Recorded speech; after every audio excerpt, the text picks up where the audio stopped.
Hey friends, Sam Farkas here with another 5-minute lesson. I'm going to try to do one of these every week. This is installment number 2. I try to get an idea across very quickly and very concisely. The topic may vary because it really has everything to do with questions my students may have had in this week. So what we're talking about today is the idea of chord inversions. So I have a student, he knows a lot of chords, mostly in root position, but doesn't quite understand how you may be able to practice or use inversions to make music.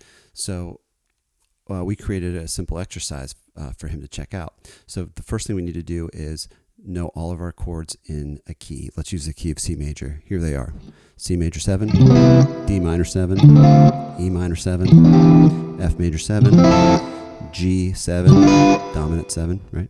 A minor 7, B minor 7 flat 5 or half diminished, and then you're back to C. Now he knows all these chords in root position, but the problem you run into when you're only playing in root position chords is the chords seem to just move or flow or voice lead in the same direction all of the time, right? If you're moving to the second chord in the key, you're kind of moving up. The root motion is going up. The chord voicings are moving up. It's kind of this parallel motion as you move through the key. Now, there's nothing inherently wrong with that. I think it sounds good. But if you can start to experiment with different voicings, you can create lots of beautiful melodies with just the same set of chords. So what I played at the top of the video were just those same 7 chords in the key of C major. I just used different inversions, actually a repeating sequence or pattern of inversions to create more melodic movement or motion. Here's how I did it. First I started with C major 7 in root position. Then the next chord in the key, the 2 chord, 2 minor, D minor 7 in the 3rd inversion. Next chord in the key, E minor 7 in the 2nd inversion. Next chord in the key, F major 7 in the 1st inversion. Now we're to the 5th chord in the key, G7, and we're going to play that in root position, right? Because we started root, 3rd inversion, 2nd inversion, 1st inversion. Now we're back to root. So root position G7, 3rd inversion A minor 7, 2nd inversion B minor 7 flat 5 or half diminished. 1st inversion C major 7. Right, now we're back to root position D minor 7. 3rd inversion E minor 7. 2nd inversion F major 7. 1st inversion G flat 7, G dominant 7. Root position A minor 7.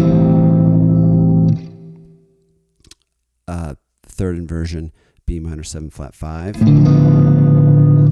And then finally we're back to C major 7 in the 2nd inversion. And if we wanted to resolve this, because we can't go much further, we might move that B note that's on the 4th fret of the 3rd string, the one that's on the top of our chord, down to an A to give us a resolved sound. Okay, so think about that. It's only the 7 notes, 7 basic chords that are in the key of C major 7. In the key of C major, right? We've just put them in a different cycle based on their inversions. And even though we're still going the 1 chord, 2 chord, 3 chord, 4 chord, we're going in order, right? But the inversions are creating the different motion and the different feeling. Check this out. Here's one more time.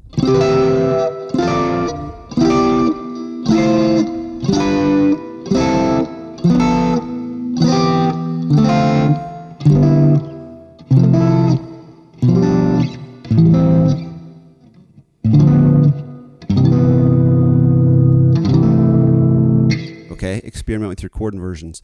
You'll find there's all kinds of interesting melodies that you can make and cool things you can do with them to get your chords to move in different directions and have different feelings to them.